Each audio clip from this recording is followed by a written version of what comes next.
Hey there, Tim Larson once again, and I have another YouTube video to share with you. A quick one this time. Well, I was thinking about making a comic book. There's a lot of times I will be several pages, maybe in several issues ahead of myself, thinking conceptually how I'm going to portray a certain scene in a comic book, in my story of Mayfield 8, my 6-part comic book set in the New Mexico, Southwest United States in 1974. There was a point in the story where the powers that be, the authorities, the government, specifically the newly minted Drug Enforcement Agency, the DEA, was going to take notice of a biker bar blowing up. With a biker bar where they were doing some surveillance. They were monitoring all the illicit drug traffic and whatnot that was going through this place, and using their informers and all that information. And so when the bar exploded into a big fireball in the previous copy of Mayfield 8, they stood up and took notice, and it's suddenly gone down the lines of communication. I was picturing like this office in the 1970s, and there's people at their desks. It's kind of like a news office maybe. There's a lot of typewriters, there's phones, there's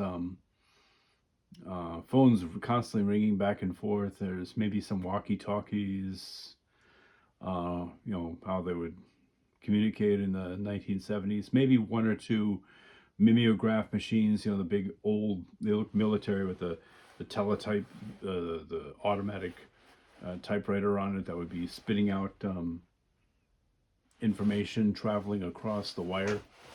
And then as I got to working on that exact scene, I really started to reshape that idea in my head, because the whole point is this government agency that is taking notice of this disaster, this explosion in a biker bar and a motorcycle club specifically, and that all of their former informers and everything, all this stuff they're compiling, this data, this information, is now gone in just like an afternoon. And that's the whole point of the story. It doesn't matter what the setting is. So I decided to make the setting a little more colorful, and what I changed it to was the Holiday Inn in El Paso, Texas. This is an actual, taken off a real postcard from El Paso, Texas in the 1970s. So this much, in the story is authentic. And I pictured it would just so happen that they that this weekend they were having a conference between all the agents in say Texas, Arizona, New Mexico, all that region, sharing their information face to face with trying to stop the flow of drugs coming up through Mexico. And I thought, there'd be a really effective the setting is kind of helping the story along as well. Because my worry was, if I had, just a generic office, that the reader would go, oh, where am I? Am I in a police headquarters? Or what is this? Is this some kind of corporation, some company? Is this whatever? But this makes it, very definitive. It says, welcome Operation Trident on the marquee right below the Holiday Inn's sign.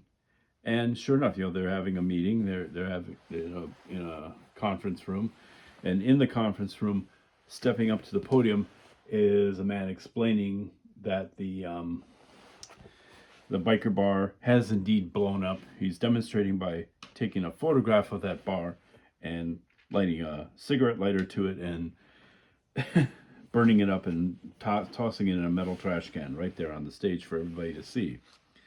And with that, I was able to launch into how this same man is touting the the diligence of a state trooper who's gone in and photographed all the burnt out wreckage and whatnot.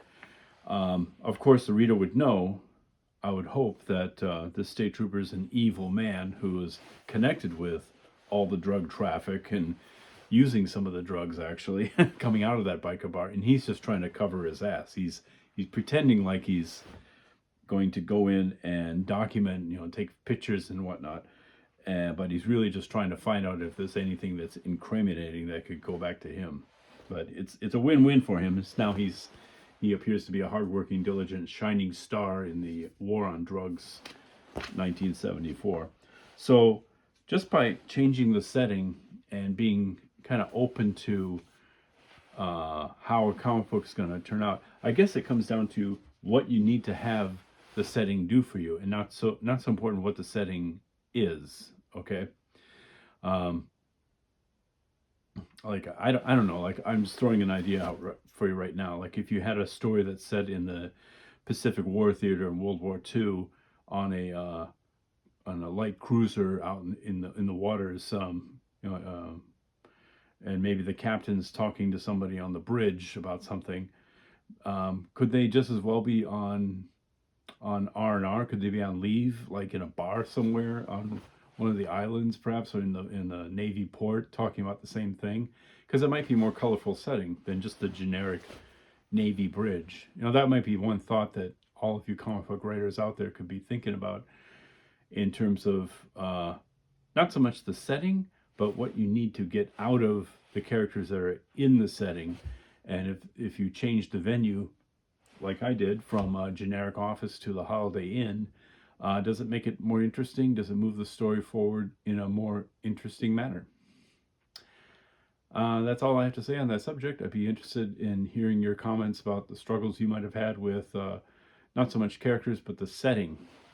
Where am I putting the characters? And maybe thinking about making changes that way, you can improve your own stories.